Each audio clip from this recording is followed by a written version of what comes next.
அன்புள்ளம் கொண்ட நண்பர்கள் அனைவருக்கும் எனது பணிவான வணக்கங்கள். பாமணி ஜோதிடம் சேனல்ல நம்ம இப்போ ஒவ்வொரு மாசத்துக்கும் பலன் பார்த்துட்டு வந்துருக்கோம் இல்லையா? அது மாதிரி இந்த ஜூலை மாசத்துக்கு எப்படி இருக்குன்னு பார்க்க போறோம். அதுவும் முக்கியமா கன்னி ராசி அன்பர்களுக்கு எப்படி இருக்குன்னு பார்க்க போறோம். கன்னி ராசி அப்படின்றது காலபுருஷ தத்துவத்துல 6வது வீடா இருக்கு. இந்த ராசிக்கு அதிபதி புதன். இந்த ராசியில இருக்கக்கூடிய நட்சத்திரங்கள் உத்திரம் 2, 3, 4 பாதங்கள், ஹஸ்த நட்சத்திரம், சித்திரை 1, 2 பாதங்கள், இதெல்லாம் இந்த ராசியில இருக்கு. பொது உங்களுக்கு கண்டகச்சனி நடக்கிறது இல்லையா? அந்த சனி பகவான் இந்த மாதம் 13ஆம் தேதி வக்ரம் அடைகிறார். சனி வக்ரம் அடைகிறார். கண்டகச்சனி உங்களுக்கு வக்ரம் அடைகிறது.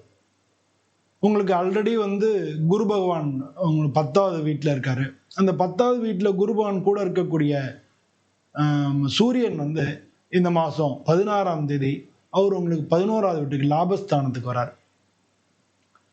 இந்த லாபஸ்தானத்துல ஏற்கனவே இருக்கக்கூடிய புதன் இருக்கு இல்லையா? அவர் வக்ரம் அடைகிறார். அது 18ஆம் தேதி நடக்கிறது.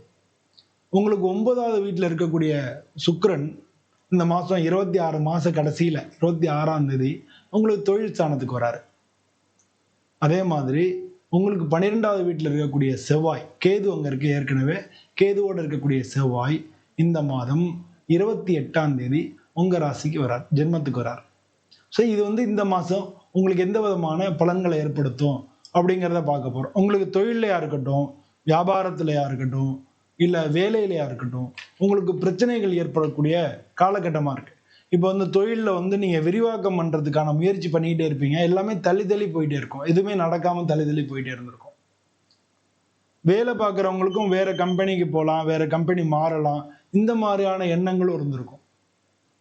இதெல்லாம் இந்த மாதம் 13ஆம் தேதிக்கு மேல நடக்கிற தடைகள் விலகி, ஏன்னா தடங்களா இருந்திருக்கும், இந்த தடங்கள் விலகி நடக்கிறதுக்கான காலகட்டங்கள் வருது அப்படின்னு சொல்லலாம். ஏன்னா உங்களுக்கு 7வது வீட்டில் இருக்கக்கூடிய கண்டகச்சனியா இருக்கக்கூடிய சனி பகவான் அவர் குருவோட வீட்டிலாம் இருக்காரு. அதனால குருவினுடைய செயல்பாடுகள்லாம் கொஞ்சம் தடை ஏற்பட்டுட்டே இருந்தது. அவர் வக்ரமாறதுனால பலம் குறை, வக்ரம்னா பலம் குறையிறது. ஸோ அதனால உங்களுக்கு வேலை சம்பந்தமாவோ தொழில் சம்பந்தமா இருக்கக்கூடிய தடைகள் எல்லாமே நிவர்த்தி ஆகும். பொருளாதார ரீதியா அவங்களுக்கு நல்லா தான் இருக்கு. ஏன்னா 2ஆம் வீட்டு அதிபதி அவர் 9ஆம் வீட்டுக்கு அதிபதி அங்கதான் இருக்காரு. புதிய வருமானங்கள், புதுவிதமான தொடர்புகள், அது மூலமா ஏற்படக்கூடிய வருமானங்கள் இதெல்லாமும் நல்லபடியா நடக்கும். ஒரு புதிய தொடர்பு மூலமா நீங்க முயற்சி பண்ணிக்கிட்டே இருந்த அந்த தொழில் சம்பந்தமான ஏற்பாடுகள் எல்லாமே இந்த மாச கடைசியில நல்லபடியா நடக்கும். ஏன்னா இந்த மாச கடைசியில தொழில் ஸ்தானத்துக்கு அவர் வராரு. ஸோ தொழில் ரீதியா பொருளாதார ரீதியா இருந்த தடைகள் விலகி பணவரவுகள் இந்த மாத கடைசியில நடக்கும். ஸோ பொதுவாக இந்த மாசத்தை பொறுத்தளவுல உங்களுக்கு முன்பாதியை காட்டிலும் பின்பாதி நல்லா இருக்கும். வேலை, தொழில், பணவரவு இதுல முன்பாதியை காட்டிலும் பின்பாதி நல்லா இருக்கும் அப்படின்னு புரிஞ்சுக்கலாம். குடும்பஸ்தானத்தை பொறுத்தளவுல குடும்பஸ்தானாதிபதி தான் அங்க இருக்காரா, குடும்பத்துல ஒரு புதிய வரவு இருக்கும்.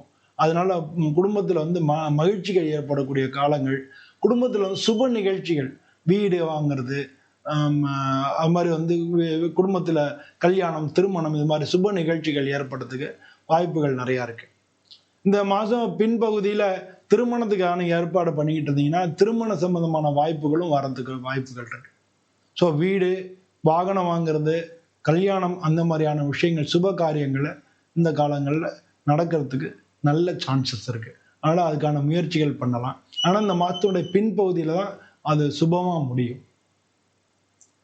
அதே மாதிரி உடல்நிலையை பொறுத்தளவுல உங்களுக்கு 6, 12 ராகு கேது இருக்கு. உங்களுக்கு இல்லாட்டினாலும் வீட்டில் யாருன்னு ஒருத்தர் மாற்றி ஒருத்தருக்கான உடல்நிலை கோளாறுகள், மருத்துவ செலவினங்கள், இது மாதிரி எல்லாம் வந்துட்டே இருக்கும்.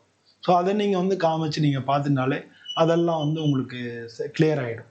ஸோ பொதுவாக இந்த மாசத்தை பொறுத்தளவுல உங்களுக்கு முன்பாதியை காட்டிலும் பின்பாதி நல்லா இருக்கு அப்படின்னு நம்ம புரிஞ்சுக்கலாம், அப்படின்னு நம்ம வச்சுக்கலாம்.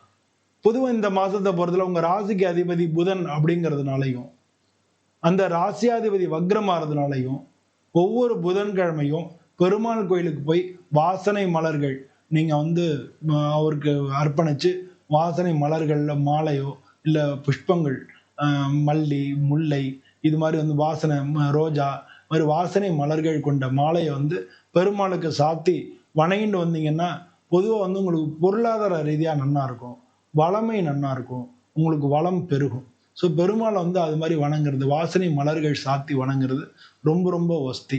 இந்த மாதத்தை பொறுத்தவரை ஒவ்வொரு புதன்கிழமையும் நீங்கள் அது மாதிரி வணங்கின்னு வந்தாலே பொதுவாக வந்து இந்த மாதம் உங்களுக்கு நல்ல மாதமாக இருக்கும். இதெல்லாம் ஜென்ரலான பலன்கள் தான், பொதுவான பலன்கள். உங்களுடைய ஜாதகத்துல தசா புத்திகள் எப்படி இருக்கு அப்படின்றதையும் பார்த்துட்டு இந்த பலன்களையும் சேர்த்து பார்த்தீங்கன்னா நல்லா புரியும். பொதுவாக உங்க ஜாதகத்தை எல்லாம் எப்போ பார்த்தாலும் நம்ம ஜாதகத்தை எடுத்துன்னு போகணும்னு அவசியம் கிடையாது.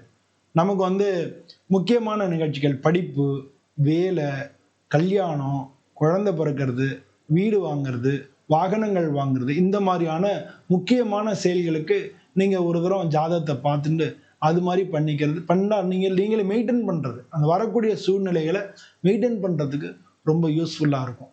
அது மாதிரி வந்து நீங்க ஜாதகத்தை பார்த்துங்க. அப்படி வந்து உங்க பக்கத்துல உங்க குடும்ப ஜோதிடரோ பக்கத்தில் உள்ள ஜோதிடர்களோ இல்லாத பட்சத்துல நீங்க என்னை தொடர்பு கொள்ளலாம். நம்ம வந்து உங்களுக்கு ஜாதகம் எப்படி இருக்கு அப்படின்றத ஒரு முறை பார்த்துட்டு அதுக்கு எப்படிலாம் பண்ணா நன்னா இருக்கும் அப்படின்றத பண்ணி அதுல இருந்தெல்லாம் நம்ம ஜெயிச்சு வாழ்க்கையை நம்ம வளமாக்கிக்கலாம்.